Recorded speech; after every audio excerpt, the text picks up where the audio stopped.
Muy buenos días, yo soy la doctora Susana Cubillos y en esta oportunidad hablaremos sobre enfermedad celíaca y su enfoque clínico. Nos referiremos a varios conceptos de esta entidad, como la epidemiología, la fisiopato, la clínica y los exámenes complementarios. Definiremos el diagnóstico, el tratamiento y también conoceremos las complicaciones. Como ven en la diapo, un gran iceberg, así veíamos antes, muchos años atrás, a esta enfermedad, donde solamente podíamos diagnosticar un pequeño número de pacientes que estaban a la vista por la florida clínica intestinal que tenían.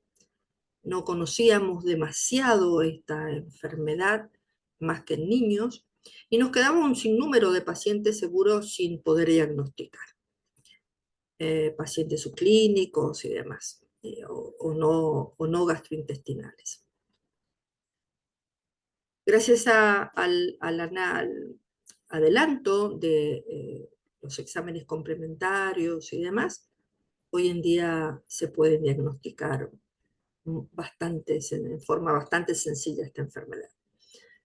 No hay que dejar de reconocer también que hay un sobrediagnóstico. Es una enfermedad crónica, inmunomediada y sistémica. Compromete la mucosa del intestino delgado en pacientes genéticamente susceptibles, con los alelos de Q2 de Q8. El desencadenante obviamente es la ingesta de gluten. La clínica es muy variable, desde ausencia de síntomas hasta mala absorción evidente. Es una enfermedad frecuente, un 1%, con afectación tanto en niños como en adultos. En cuanto a la epidemiología, tiene una prevalencia en sintomáticos del 1.7%, en asintomáticos del 0.75 hasta 1.2%.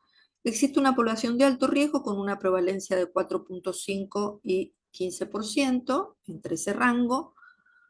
Es más frecuente en mujeres, 2:1, y la edad media de aparición es 35 más 8, 35 menos 8 años. Se asocia con enfermedades autoinmunes y tiene mayor mortalidad que la población general. Obviamente estamos hablando de pacientes aún no tratados o no diagnosticados.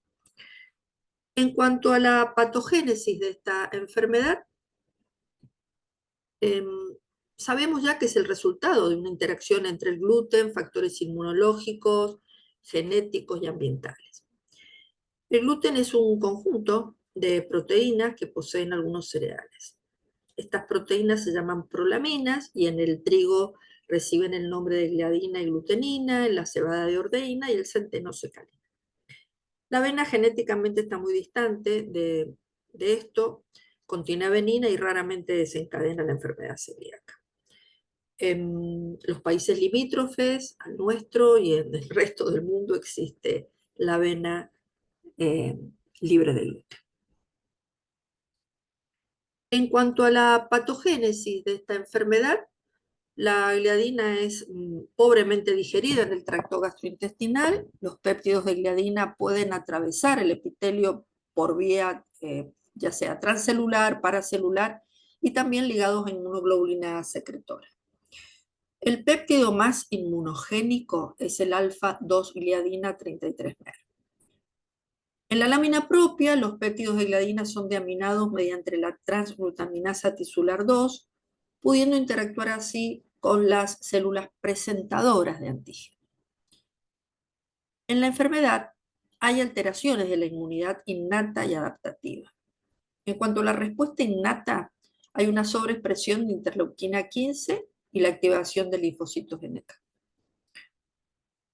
La respuesta adaptativa o específica es la activación del linfocito T CD4 por justamente células presentadoras de antígenos con complejos mayor de histocompatibilidad, HLA de Q2 o HLA de Q8. Estos, liberarán citoquinas proinflamatorias, aparecerá la cascada inflamatoria y la liberación de metaloproteinasas, provocando finalmente el daño tisular. El complejo mayor de histocompatibilidad no es el único factor genético que explica la predisposición a desarrollar esta enfermedad. También está Coelia C2, Coelia C3, Coelia C4, entre otros. Existen factores protectores descritos como la lactancia materna y la infección por Helicobacter pylori. Es llamativo, ¿no es cierto? Muy bien. Para que podamos comprender bien este cuadro, en principio les quiero mencionar que en la enfermedad existe, como dijimos recién, respuestas inmune innata y adaptativa.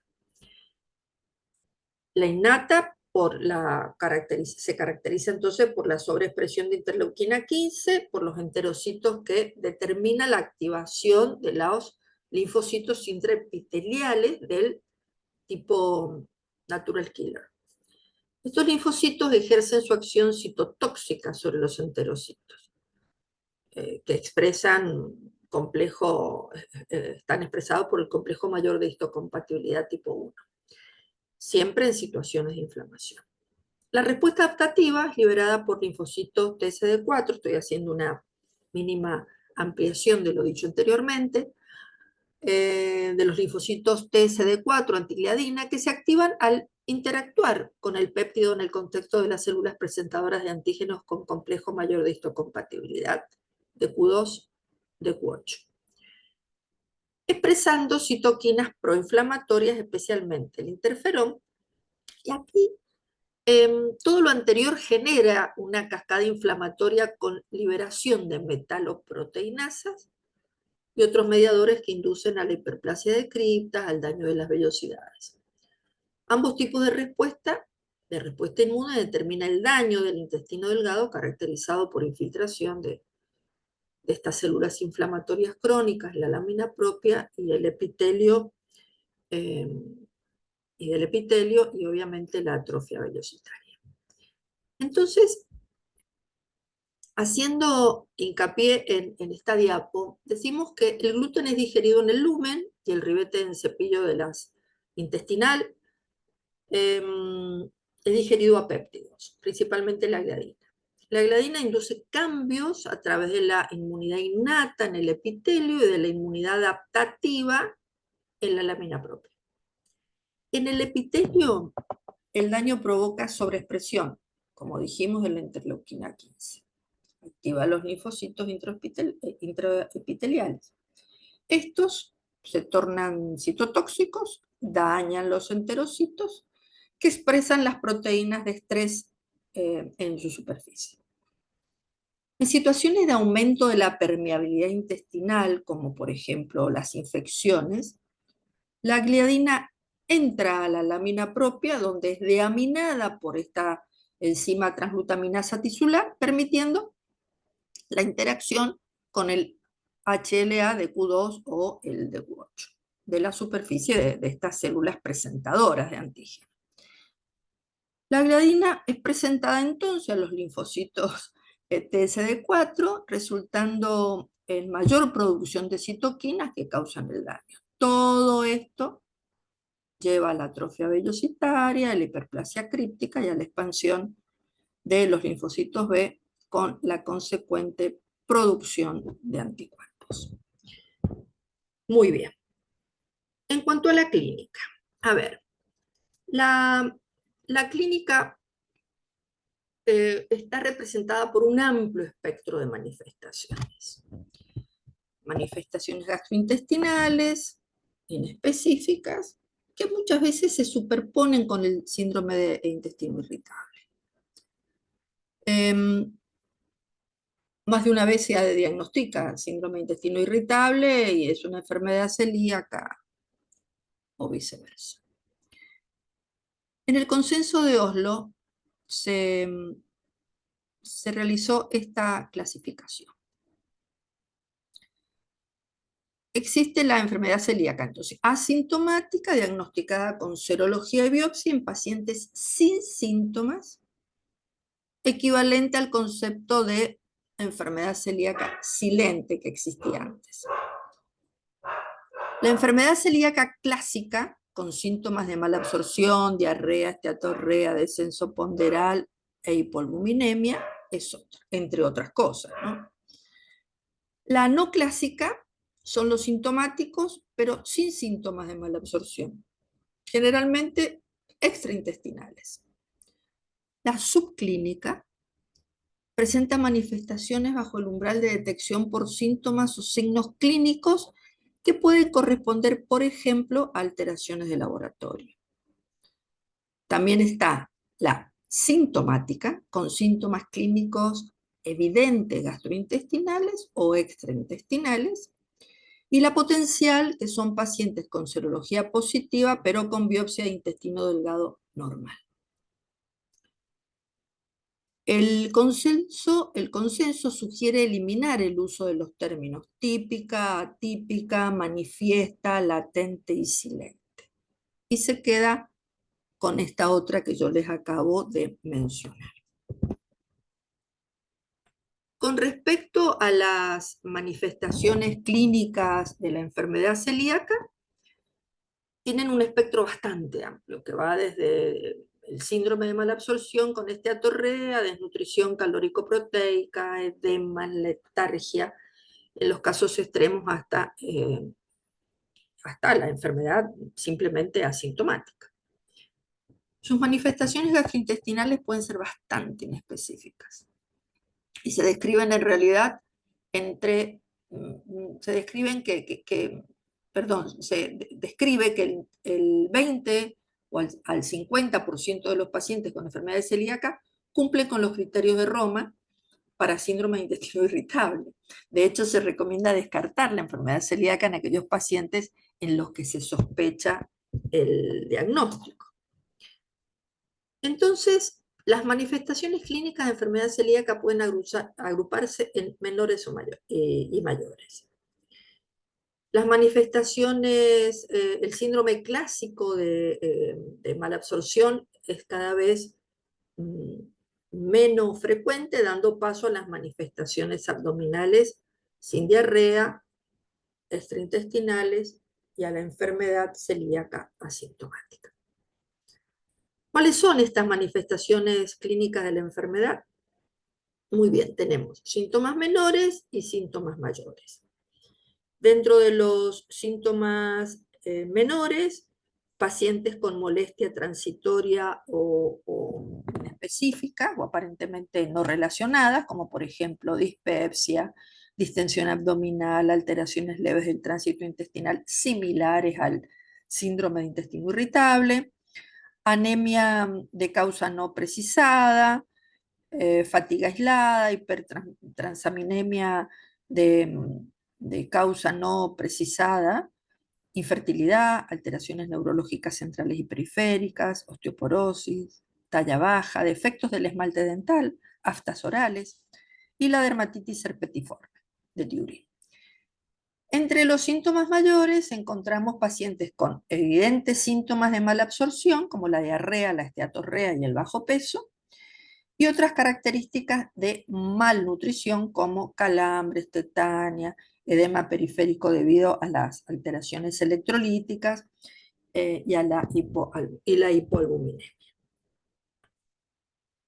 Entonces, aquí vamos a ver en estas imágenes cómo podemos visualizar la palidez en la conjuntiva, estas imágenes, estas lesiones dérmicas que aparecen, estas que están costrosas han sido por el rascado, las aftas orales, muchos pacientes pueden presentar ataxia como un síntoma, manifestación neurológica. ¿Y cuáles son los factores disparadores de esta enfermedad?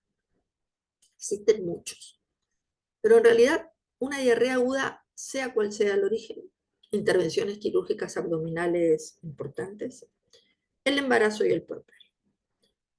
La enfermedad es considerada en la actualidad el resultado de una compleja interrelación entre factores intrínsecos, que son los genéticos, y los extrínsecos, en los que mencionamos los ambientales. Existe un importante número de patologías autoinmunes asociadas, como las que están más en negrita son las que por allí más se asocian, la diabetes mellitus tipo 1, la tiroiditis autoinmune, la miocardiopatía idiopática dilatada, la miocarditis autoinmune, el Sjögren, el lupus eritematoso sistémico, la hepatitis autoinmune, la colangitis autoinmune, la psoriasis y la artritis idiopática juvenil. Pero tenemos otras como la cirrosis biliar primaria, el déficit de inmunoglobulina A, el Addison, la nefropatía por inmunoglobulina A, la alopecia areata, la atopía, o la atopia, como muchos dicen, la enfermedad inflamatoria intestinal, las vasculitis sistémica y cutánea, la polimiositis y anomalías neurológicas. En cuanto al diagnóstico en sí, nos debemos basar en estos 4 ítems. La clínica, en la cual tenemos la historia clínica y la semiología. La serología con los anticuerpos, la endoscopía con la atrofia vellositaria y la histología donde hay un infiltrado linfoplasmocitario, una hiperplasia críptica y atrofia vellositaria de linfocitos intraepiteliales.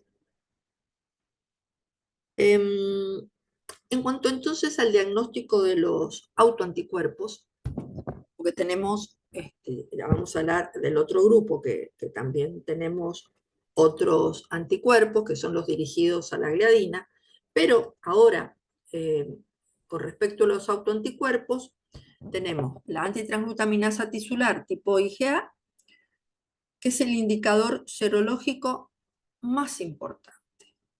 Tiene una sensibilidad del 93% y una especificidad del 96%.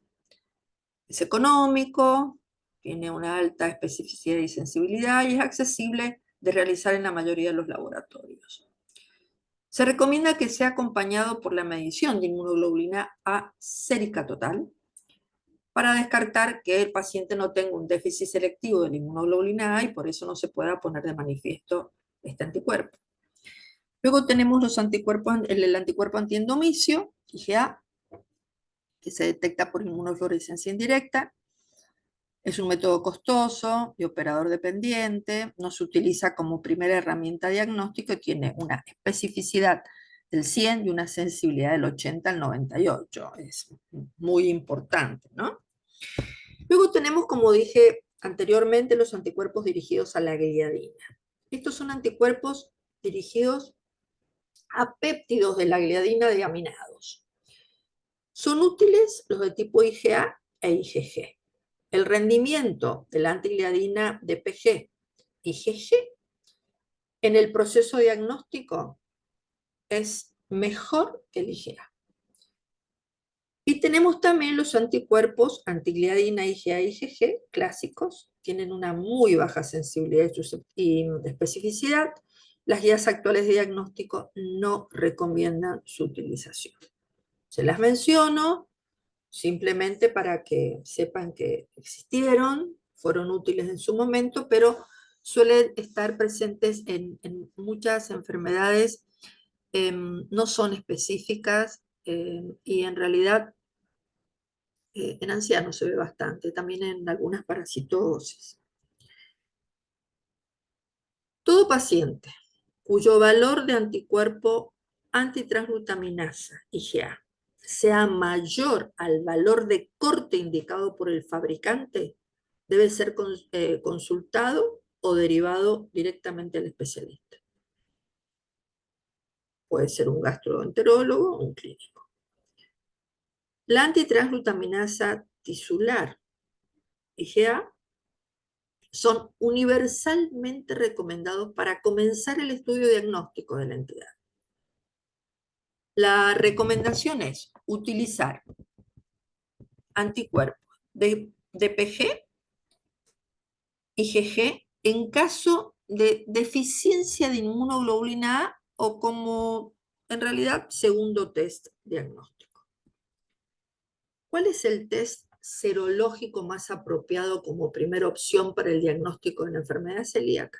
Entonces, repetimos, el test de antitransglutaminasa tisular IgA y dosaje de IgA total o test de anticuerpo transglutaminasa IgA y de PG IgG. ¿Con qué frecuencia se debe pedir esta serología en los grupos de riesgo asintomático? Se debe pedir test serológicos cada 2 a 3 años. Muy bien.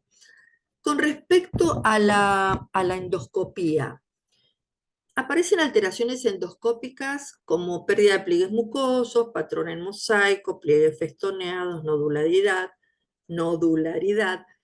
fisuras y prominencia de la vasculatura submucosa. Tiene una sensibilidad del 60 y una especificidad entre el 95 y el 100.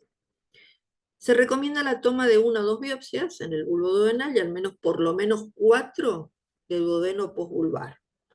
Eso mejora mucho el rendimiento diagnóstico. Aquí vemos estas imágenes endoscópicas de duodeno donde se aprecia la nodularidad, me cuesta decir la palabra, el adelgazamiento y la visualización de la vasculatura submucosa. Esto lo vemos en la primera diapo. Después vemos una marcada nodularidad con patrón empedrado en la del medio y un aspecto festoneado de la mucosa en el último. Las imágenes corresponden a pacientes tratados por los autores que nos permitieron estas imágenes. Nos permitieron acceder a estas imágenes. ¿Qué hay sobre la cápsula endoscópica? A ver, la cápsula endoscópica es un método de uso reciente y útil para evaluar la mucosa del intestino delgado. Es de utilidad también en la enfermedad celíaca que no responde al tratamiento, logrando describir algunas veces estenosis, erosiones, úlceras y lesiones neoplásicas, aparte de los hallazgos propios de la atrofia. Ha de considerarse la posibilidad de retención de la cápsula en pacientes con estenosis. La enteroscopía también se ha descrito como un método suplementario en la evaluación de la enfermedad celíaca, particularmente cuando la sospecha por clínica y la serología es elevada, pero la biopsia duodenal es negativa. Esta es una situación que es poco frecuente, pero existe. Y también en enfermos celíacos refractarios, cuando se sospecha alguna complicación como neoplasias intestino delgado. Este método permite tomar biopsias de la tercera y cuarta porción de duodeno y del yeyuno para confirmar definitivamente el diagnóstico. Con respecto a la histología, bien, el diagnóstico siempre va a ser confirmado por biopsia. Las características típicas es el incremento de linfocitos intraepiteliales, es mayor al 25-40% por cada 100 células epiteliales, hiperplasia de criptas y atrofia vellositaria. Se debe considerar también diagnósticos diferenciales, ¿no es cierto? En los niños hay casos de diagnóstico sin realización de biopsias. No hay correlación entre el grado de atrofia, la extensión del compromiso intestinal y la clínica. Eso antes se creía que sí, pero está demostrado que no existe relación entre ellas. En cuanto al diagnóstico, Marsh Overhuber, con la modificación que hizo este último autor, ha clasificado la magnitud del compromiso según los siguientes grados. El A es normal, no es grado A, perdón, el 0 es normal, el grado 1 es, hay una relación criptovellositaria respetada, solo con un aumento del infiltrado linfoplasmocitario, el grado 2 hay una elongación de las criptas, pero sin atrofia vellositaria, y en el grado 3 ya existe las dos anteriores, es decir, grado 1, 2, y se asocia la atrofia vellositaria, que según la magnitud se divide en grado 3A, atrofia parcial, 3B, atrofia subtotal y 3C, atrofia total. Entonces, acá vemos a continuación esta clasificación de Marsh modificada y Overhuber que ha colaborado también, donde vemos la primera normal, La segunda, hay una infiltración importante, la etapa infiltrativa, la tercera la hiperplásica, y por último la de la atrofia vellositaria, donde veremos una escasa, moderada y total atrofia vellositaria. ¿Existen otras causas de atrofia vellositaria del duodeno? Sí, existen. Como por ejemplo, la giardiasis, el exprove de colágeno, la inmunodeficiencia común variable, las enteropatías autoinmunes, la enteritis por radiación, el Whipple, la tuberculosis intestinal, el exprove tropical, la gastroenteritis eosinofílica, la enteropatía por IVH, el linfoma intestinal, el síndrome de Solinger-Ellison, la enfermedad de Crohn, la intolerancia a alimentos aparte del gluten, el sobrecrecimiento bacteriano intestinal, la enteropatía asociada a drogas, la enfermedad de injerto versus huésped y por último la desnutrición. Entonces hay que pensar en estas múltiples causas de atrofia vellositaria, ¿no? ¿Cuál es en el diagnóstico el rol de la tipificación del HLA? Este es un tema bastante controvertido y que muchas veces los médicos pelean con los auditores de obras sociales para que se los autoricen, pero en realidad los auditores tienen razón. A ver, en la población caucásica, el HLA de Q2 existe en un 95%, el HLA de Q8 en un 5%. Pero sin embargo, cerca del 30% de la población general de raza blanca es portadora de HLA de Q2 o de otro heterodímero distinto que descarta la enfermedad en más del 99%. Puede ser útil para excluir la enfermedad en casos de diagnóstico dudoso. También es de utilidad para descartar el riesgo de desarrollar enfermedad celíaca en pacientes con síndrome de Down, quienes tienen una prevalencia alta, es hasta un 10%. No define enfermedad celíaca por sí misma. Con respecto al diagnóstico en pacientes en dieta libre de gluten, el HLA de Q2 de Q8 puede ser útil para descartar la enfermedad. Muchos médicos recomiendan volver al gluten, los pacientes no se quieren sentir mal, otro grupo de médicos no coinciden con que el paciente coma algo sabiendo que le hace mal. En caso contrario, debe ofrecerse la prueba, como les digo, como les mencionaba recién, de esta dieta de gluten por 2 u 8 semanas. Reestudiar con serología y eventual biopsia. Pero esto está bastante controvertido, ¿no? Acá tenemos en este otro diagrama un algoritmo diagnóstico de enfermedad celíaca, que ustedes luego lo verán con mayor detenimiento.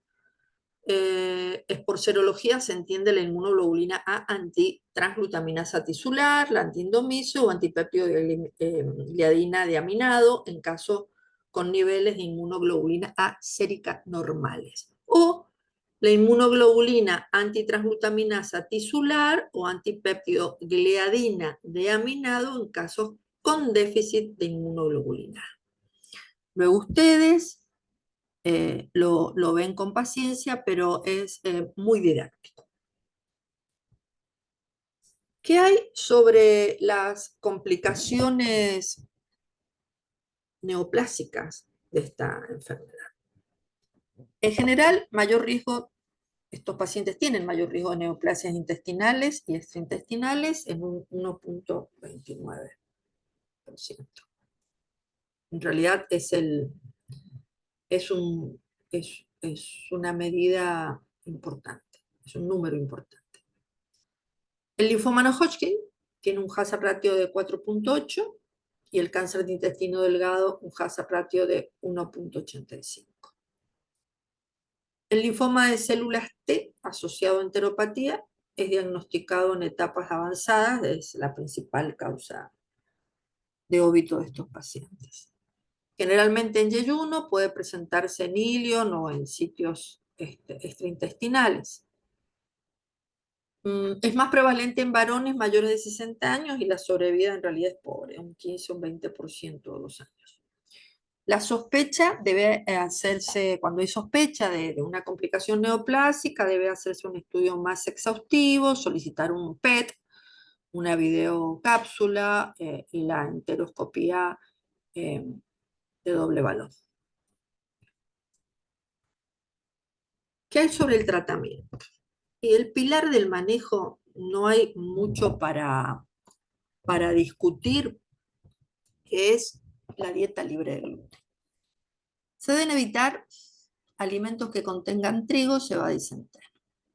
También se deben evaluar los fármacos, puesto que pueden tener trazas de gluten. Utilizar sobre todo medicamentos con logo.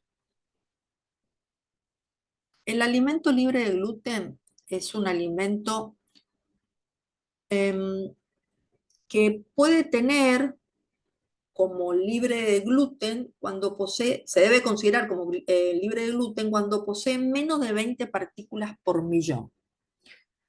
La dieta libre de gluten además incrementa el peso corporal, mejora la densidad mineral ósea y reduce los riesgos de infertilidad.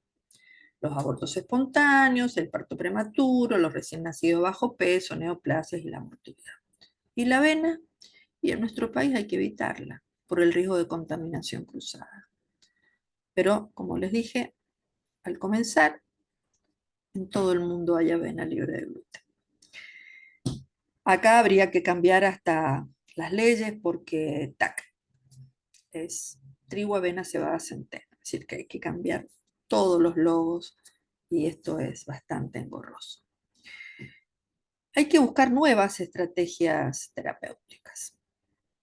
En realidad, estas proteasas que lisan el gluten en el lumen gástrico se suelen utilizar, el LAB003 y el ANPEP, el larasotide, que bloquea la apertura de las uniones estrechas del epitelio intestinal, disminuyendo la permeabilidad, y el Nexvax 2, que es una vacuna que desensibiliza a los pacientes portadores de HLA-DQ2. Para esto hay que, obviamente, hacer la genética y saber quién es DQ2 y quién es DQ8. Hay países que tienen más DQ8, otros más DQ2. ¿En qué consiste la diferencia entre ambos? No hay nada en particular hasta el momento. Bien, ¿cómo realizamos el seguimiento y el control de esta enfermedad? La evolución clínica, luego de comenzar la dieta libre de gluten, es rápida. Existe mejoría de la diarrea, del dolor abdominal y la distensión abdominal. Los niveles de anticuerpos antigliadina, anti-DPG y de los antitransglutaminasa tisular son dependientes del estado de consumo de gluten de la dieta y por ende útiles para el monitoreo de la terapia. Los pacientes pueden jurar o perjurar que cumplen la dieta rajatabla, pero si estos anticuerpos después de un tiempo determinado siguen dando positivos, indudablemente el paciente transgrede, puede ser voluntaria o involuntariamente. Existe el control serológico, entonces se debe realizar con esta transglutaminasa tisular IgA o la IgA-IgG del antipéptido diaminado. Estos son los más recomendables. Y se deben solicitar a los 3 y 6 meses de iniciada la dieta libre de gluten. Y luego una vez al año. Si persiste positiva la serología después de un año, bueno, no hay adherencia o como les dije recién, hay una dieta contaminada con gluten. La curación de la mucosa podría considerarse el objetivo de la terapia. En realidad, dependiendo de los casos, pero puede llevar un año largo para que la mucosa se restablezca. Es recomendable repetir las biopsias de intestino solo en aquellos pacientes con poca respuesta o recaída a pesar de la dieta libre de gluten, si es que la cumplen como corresponde. En realidad, la enfermedad celíaca es una enfermedad que puede complicarse, asociarse y transformarse. Complicarse, por ejemplo, se pueden perforar, asociarse con otras patologías autoinmunes y transformarse en neoplasia. De allí que el, de allí que el seguimiento persigue ¿qué cosa? Que exista una respuesta clínica y nutricional del paciente frente a la dieta. Evaluar el grado de cumplimiento de la dieta libre de gluten con el antitransglutaminasa tisular y el ADPG. Y prevenir eventuales complicaciones. La dieta libre de gluten tiene innumerables no, pero es una forma de decir, muchas cosas a favor. La recuperación del estado clínico general, la negativización de anticuerpos, la reconstitución de las vellosidades intestinales, la protección contra otras enfermedades autoinmunes y la protección contra algunas neoplasias asociadas. Casi nada. Miren todo lo que hace una dieta libre de gluten. Aparte, según el tipo de paciente y la seriedad de la manifestación de la enfermedad o el diagnóstico tardío o la consulta tardía, tendrán que administrarse minerales, vitaminas. ¿Qué ocurre con los no respondedores? Muy bien. Hay una falta de respuesta clínica o de laboratorio luego de 6 a 12 meses de iniciado la dieta libre de gluten. ¿Qué tal? Cuando ocurre esto, hay que ver cuáles pueden ser las causas. Esto tiene una incidencia entre el 7 y el 30%. Las causas, en general, es exposición al gluten, un 36%, un síndrome de intestino irritable, un 22%, una refractariedad en un 10%, una intolerancia a la lactosa asociada en un 8%, la colitis microscópica en un 6%, un sobrecrecimiento bacteriano intestinal, una insuficiencia pancreática, intolerancia a la fructosa. ¿Cuál es la conducta? Verificar la serología y las biopsias compatibles. Considerar la repetición de la biopsia de duodeno y la biopsia de colon para descartar otras enfermedades. La lectura de la biopsia debe ser hecha por gente muy idónea y que tenga mucha experiencia en el tema. ¿Qué es la enfermedad celíaca refractaria? Bueno, cuando existen síntomas, signos, bueno, también síntomas. Signos de mala absorción que persisten o recurren asociados a atrofia vellositaria a pesar de una estricta dieta libre de gluten por más de 12 meses, en ausencia de otra enfermedad, incluyendo el linfoma. Tiene una incidencia de un 2%. Hay dos tipos de refractariedad. La tipo 1, que es cuando el infiltrado linfoplasmocitario es de inmunofenotipo normal, y la tipo 2, el infiltrado linfoplasmocitario anormales con alteraciones de antígeno de superficie del receptor de las células T.